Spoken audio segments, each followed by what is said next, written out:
গত 15 তারিখ অর্থাৎ সেপ্টেম্বরের 15 তারিখ জাতীয় ঐকমত্য কমিশনের মেয়াদ শেষ হবার কথা থাকলেও কমিশনের প্রধান উপদেষ্টা অধ্যাপক মোহাম্মদ ইউনূসের উপস্থিতিতে আপনাদের অনুরোধের পরিপ্রেক্ষিতে সরকারের পক্ষ থেকে এই কমিশনের মেয়াদ 1 মাস বৃদ্ধি করা হয়েছে।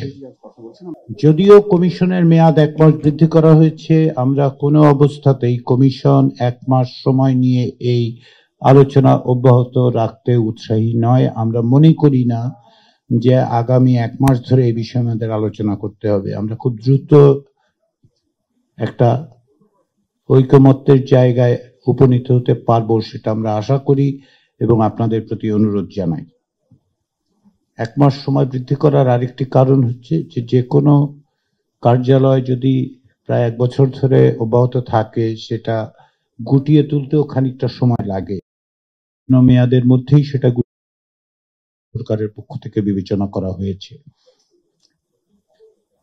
সেই পরিস্থিতিতেই আমরা এখানে আজকে উপস্থিত হয়েছি। 11ই সেপ্টেম্বরের পরে আপনাদের প্রতি অনুরোধ করা হয়েছিল যে আপনারা নিজেদের মধ্যে আলাপ আলোচনা করে আরো সুনির্দিষ্ট করে কিছু প্রস্তাব দিতে পারেন কিনা, যেগুলো আরো বিকল্পগুলোকে কমিয়ে আনতে সক্ষম হয় এবং সম্ভব হলে একমতের জায়গায় যেন আমরা আসতে পারি। আপনাদের পক্ষ থেকে আমরা সর্বশেষ যখন মিলিত হয়েছিলাম তখন আপনারা আপনাদের দলীয় অবস্থান এবং দলীয় অবস্থানের বাইরেও আপনাদের অবস্থানগুলো ব্যাখ্যা করেছেন বিস্তারিতভাবে। তার আগে আপনারা লিখিতভাবে দিয়েছেন, তার সারাংশ আমরা উপস্থাপন করেছি। তার পাশাপাশি আমরা বিশেষজ্ঞদের সাথে কথা বলেছি। এমনকি যেদিন সর্বশেষ আমরা এখানে সকলে মিলিত হই এবং মাননীয় প্রধান উপদেষ্টা এখানে উপস্থিত ছিলেন, তার আগেও আমরা সাথে ওই দিন সকালেও কথা বলেছি। আমাদের বিশেষজ্ঞ প্যানেলের পক্ষ থেকে একটি সুস্পষ্ট মতামত সুপারিশ হিসেবে আমাদেরকে দেয়া হয়েছে। আপনাদের পক্ষ থেকে যে সমস্ত বক্তব্য ছিল সেগুলোকে আমরা 6 ভাগে ভাগ করেছিলাম, বা 6টি বিষয় আমরা দেখেছিলাম যে 6 ভাবে বাস্তবায়নের কথা আপনারা বলেছেন। আমাদের বিশেষজ্ঞরা এবং আপনারা বলেছিলেন যে বেশ কিছু বিষয় অধ্যাদেশ এবং নির্বাহী আদেশের মাধ্যমে বাস্তবায়ন করা যায়, এবং 11ই সেপ্টেম্বর আমরা সকলে একমত হয়েছিলাম এই দুটো বিষয়ে। অর্থাৎ এখন যেটা দাঁড়িয়েছে, যেগুলো সংবিধান সংশ্লিষ্ট নয় সেগুলোকে বাস্তবায়নের জন্য সরকারের পক্ষ থেকে ইতিমধ্যেই পদক্ষেপ গৃহীত হয়েছিল। তারপরেও এখন একটি জাতীয় ঐকমত্য আছে যে সরকার এগুলো করতে পারেন এবং সরকারের পক্ষ থেকে সে সমস্ত ব্যবস্থা নেওয়া হচ্ছে, পদক্ষেপ নেওয়া হচ্ছে। এবং এখানে উপস্থিত অবস্থায় আইন উপদেষ্টা আসিফ নজরুল সেটা বলেছেন আপনাদেরকে যে তারা করছেন, তারা অব্যাহত রাখছেন। আমরাও কমিশনের পক্ষ থেকে স্বনির্বন্ধভাবে সরকারকে অনুরোধ করেছি যেন অত্যন্ত দ্রুততার সঙ্গে বাস্তবোচিত পদক্ষেপ গ্রহণ করে যে সমস্ত বিষয় অধ্যাদেশ এবং নির্বাহী আদেশে করা যায় সেগুলো যেন তারা দ্রুত করেন।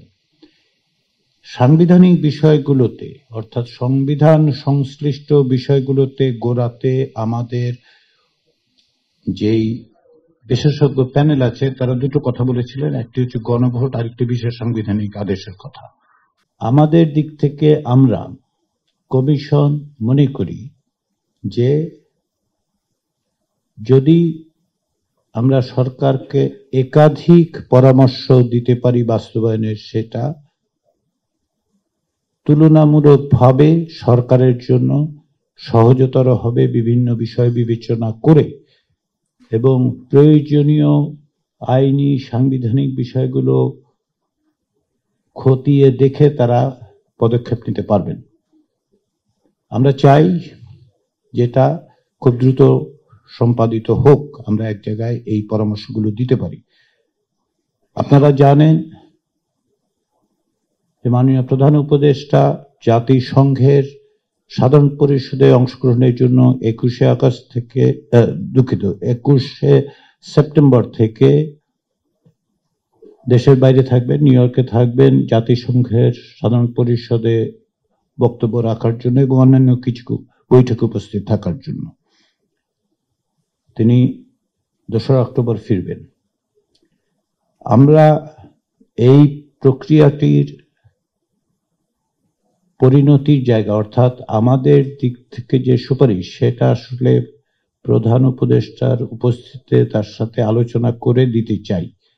তাহলে আমাদের জন্য বিকল্প হচ্ছে 21 তারিখের আগে যদি আমরা একমত হতে পারি বা বিকল্পগুলো নিশ্চিত হতে পারি, তাহলে আমাদের জন্য কমিশনের পক্ষ থেকে সেটা তাকে উপস্থাপন করা সম্ভব হবে।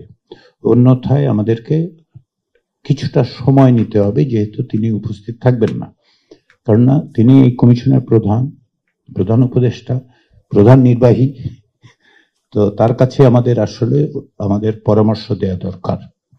তো সেই জন্য আমরা আশা করছি যদি আমরা 21 তারিখের মধ্যে এক জায়গায় আসতে পারি, অন্যথায় আমাদের একটু সময় নিয়ে 2রা অক্টোবর বা তৎপরবর্তী সময়ে ওনার কাছে এটা উপস্থাপন করতে হবে। এবং আমি অনুমান করি এটি উপস্থাপনের সময় তার সঙ্গে আমাদের আলোচনাও করতে হবে যে কি কি পরিস্থিতির মধ্যে দিয়ে।